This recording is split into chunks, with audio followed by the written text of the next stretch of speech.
lately kita tengok ada beberapa nama-nama yang tersohor di Malaysia ini yang sibuk memperjuangkan untuk dibatalkan fatwa-fatwa yang telah dikeluarkan hampir 10-20 tahun lepas berkenaan dengan teori-teori tertentu. Kan? Dulu pernah difatwakan tarekat Haqqaniyah Al-Aliyah sebagai sesat. Tetapi kita semua dengar polemik baru-baru ini ada usaha yang untuk membatalkan fatwa tersebut. Betul? Dan ada, kita lihat ada activeness daripada mereka untuk tukar. Dan tak cukup dengan itu, timbul lagi pula isu martabat 7 yang telah pun difatwakan sebagai sesat.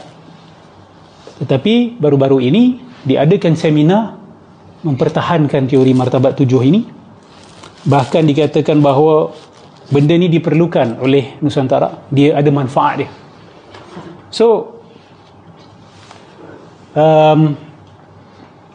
dan kelihatannya mereka sudah ada pengaruh yang besar, ya, di dalam jabatan-jabatan agama tertentu.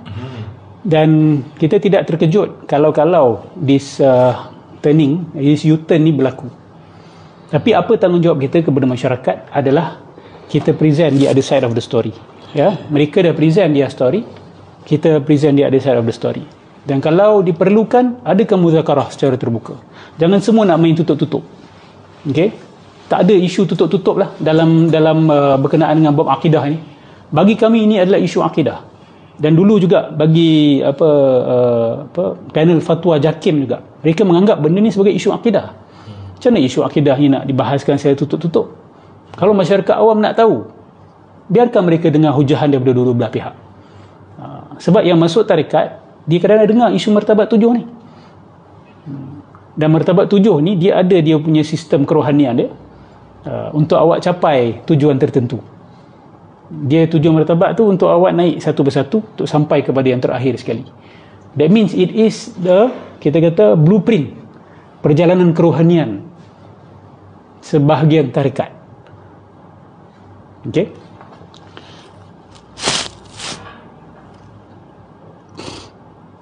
Baik.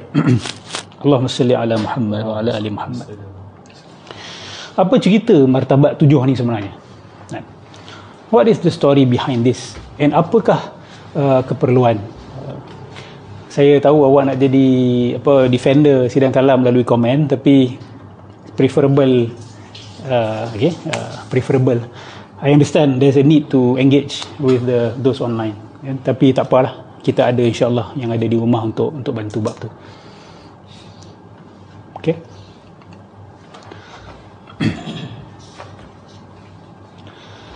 Kalau kita periksa kitab para ulama kita ataupun mereka-mereka yang mendakwa diri sebagai ulama, siapakah yang awal-awal cerita pasal martabat kewujudan ini? Okay. Martabat 7 ataupun martabat kewujudan seperti mana yang kami sidang kalam faham, dia ditimbulkan oleh orang-orang seperti Ibn Arabi dan yang seangkatan dengan dia. Tapi kalau kita tanya pihak yang menyokong, mereka akan kata bahawa teori martabat kewujudan ini sudah ada di dalam karya-karya Al-Imam Al-Ghazali. Okey, di dalam karya-karya Al-Imam Al-Ghazali. Pendirian mereka adalah Ibn Arabi ni hanya perpanjangan daripada Imam Ghazali. It's just an extension of Al-Ghazali. So kalau kita terima Al-Ghazali, kenapa kita tidak boleh terima Ibn Arabi? Ini dakwaan mereka. Kami kata tidak. Jalan Ibn Arabi lain, jalan Al-Ghazali lain. Istilah-istilah dia kadang-kadang nampak macam ada persamaan, tetapi isi dia adalah tidak sama. So, bila kita, sebab tu saya banyak cerita pasal Ibn Arabi ni, sebab saya dah nampak benda ni akan jadi central issue for the next decades to come. Isu Naqsyabandi, isu martabat 7 ni, dia punya focal point is still Ibn Arabi. Dia punya focal point tetap Ibn Arabi. So nak tak nak, masyarakat kita kena faham Ibn Arabi. Bahkan ada salah seorang yang mempertahankan martabat 7 ni, dia kata apa? Dia kata Islam Nusantara ni, Islam yang sampai ke tanah Melayu ni adalah sebenarnya aliran gabungan Al-Ghazali dan Ibn Arabi. Itulah Islam yang dominan di tanah Melayu. Maksud dia apa? Maksud dia, kita, tok nenek moyang kita, semuanya sebenarnya adalah Al-Ghazali wa Akbari dalam masa yang sama. Al-Ghazali wa Akbari ni merujuk kepada Syekhul Akbar Ibn Arabi. So kita kata Akbari. Apa dia? Al-Batini lah sebenarnya kan. Itu bagi kami lah kan. Bagi pihak mereka Syekhul Akbar lah kan. Tapi tak apa, kita name it as how they want to name it. Al-Ghazali, Al-Ghazaliyah, Al-Akbariyah.